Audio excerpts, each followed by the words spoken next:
తెలుగు ఇండస్ట్రీలో తెలుగు అమ్మాయిలకి ఎక్కువ ఆఫర్స్ రావట్లేదు ఇప్పుడు ప్రజెంట్ ఉన్న దీంట్లో. మీకు దాని మీద మీ ఒపీనియన్ ఏంటి?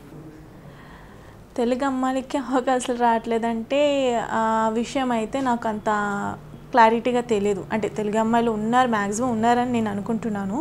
బట్ నేను తెలుగు అమ్మాయినే. కష్టపడితే ఎవరికైనా ఛాన్సెస్ వస్తాయి. అంటే ఎవరికి పడితే వాళ్ళకి వస్తుందని కూడా నేను చెప్పలేను. ఐ మీన్ ఏంటంటే వాళ్ళ ఫేస్ వాల్యూని బట్టి, వాళ్ళ బాడీ ఫిజిక్ని బట్టి, ఒక్కొక్క మూవీ సబ్జెక్ట్ని బట్టి ఒక్కొక్కరు ఎంచుకోవడం జరుగుతుంది. మరీ బ్లాక్ ఉన్న అమ్మాయి కూడా హీరోయిన్గా కూడా తీసుకుంటారు. వాళ్ళ సబ్జెక్ట్ని బట్టి ఉంటుంది అది.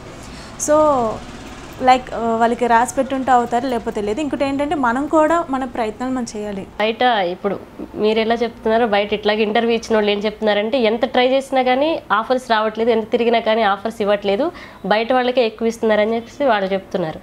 సో సో అంటే కొన్ని డిఫరెన్స్ ఉంటాయండి. తెలుగు అమ్మాయిలకి మా అదర్ వేరే కంట్రీ నుంచి వచ్చిన అమ్మాయిలకి కొంచెం డిఫరెంట్ ఉంటుంది. డిఫరెంట్ అంటే కొంచెం టైం సెన్స్ ఉండొచ్చు, అండ్ మనం చెప్పగానే వాళ్ళు ఒప్పుకునే విధంగా ఉండొచ్చు. మనకు కొంచెం తెలుగు అమ్మాయిలు ఎలాగైనా కట్టుబొట్టు ఉంటుంది. ఎవ్రీథింగ్ మనం ఎంత మోడర్న్ డ్రెస్ వేసుకున్నా పోదు, ఆ స్టైల్ మనకు పోదు. మన మన ఉన్న భారతదేశ అమ్మాయిలకి ఆ స్టైల్ పోదు.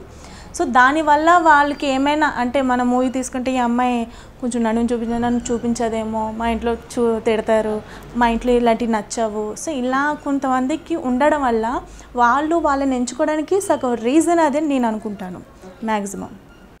చూస్తున్న ప్రేక్షకులందరికీ మీరంతా ఈ యూట్యూబ్ ఛానల్ ఫిల్మ్ జల్సాని సబ్స్క్రైబ్ చేసి లైక్ చేయండి, కామెంట్ చేయండి, అలాగే మీ ఫ్రెండ్స్ అందరికీ చెప్పండి. చూస్తున్నానండి film Jalsa. Hi, this is Srinivas Reddy. Please subscribe Film Jalsa. Hi, this is Sasha Chetri. Please subscribe to Film Jalsa for all latest Tollywood news.